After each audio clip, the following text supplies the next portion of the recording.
Barber Shyamlal. Barber Shyamlal was a great saint and a man of religion.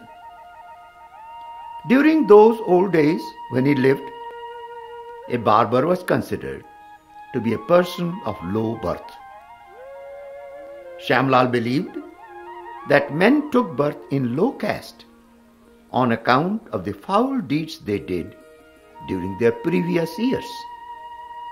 Only the worship of God could free them from worldly miseries, just as a touchstone could turn iron into gold.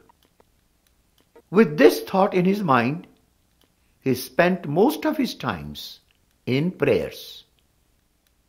In his house, there was a beautiful idol of Lord Krishna, to which he was extremely devoted.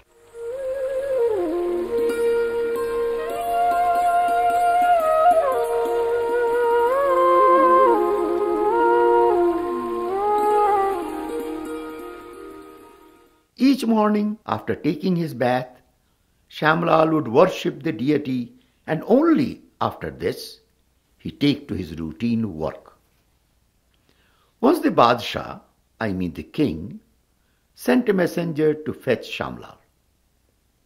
Shamlal was so absorbed in his daily worship that he had it conveyed to the messenger through his wife that he was not at home. The messenger called in his house 4 times, and each time Shamlal's wife answered the same way. One wicked neighbor of Shamlal, who bore a grudge against him, reported to the Badshah that Shamlal had been at home doing his worship every time the messenger had called at his house. The arrogant Badshah flew into a rage and ordered his soldiers that Shamlal be caught and thrown into the river to die. Before the order could be carried out, Krishna took the guise of Shamlal and came to his rescue. Carrying Shamlal's bag of instruments of work on his shoulders, Krishna arrived at the Badshah's door. He stood before the Badshah and bowed in an active reverence. At the sight of Shamlal, the Badshah's anger disappeared at once. Seating the Badshah before him, Shamlal shaved him and shampooed him. Happy with the job, the Badshah then ordered that fragrant oil be anointed on his body. As the Badshah sat on the square sandalwood seat, Shamlal rubbed oil on his body. The beautiful cup containing the scented oil was studded with jewels and was placed in front of the Badshah. When he looked into the cup, the Badshah saw, to his amazement, a reflection of Krishna with his dark complexion and yellow robes with a golden crown shining on his head. Stupefied, he looked up only to see Shamlal rubbing oil on him.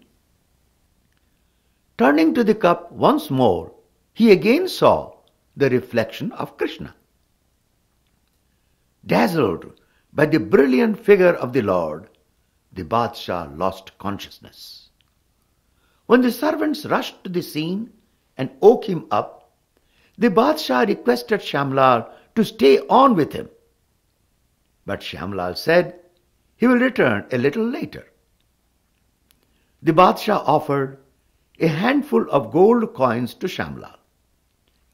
Krishna, in the guise of Shamlal, went to Shamlal's house, hung to the bag of working instruments on the peg, and put the coins into the bag.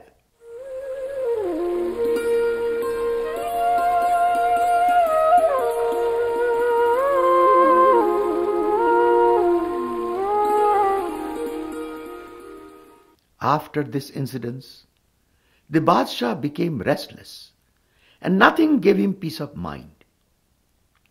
He ordered his servants to fetch Shamlal immediately. Shamlal was very nervous at sight of the messengers. because he thought that the Badshah must be very angry with him and must have planned a severe punishment for him. As he went to the palace with his bag of instruments, Shamlal was surprised to see the Badshah was walking down to greet him. His courtiers were also shocked to see such an unusual behavior on the part of their monarch. Falling down at Shamlal's feet, the Badshah said, "This morning you showed me your true form in the cup of oil. Kindly show me the same form again."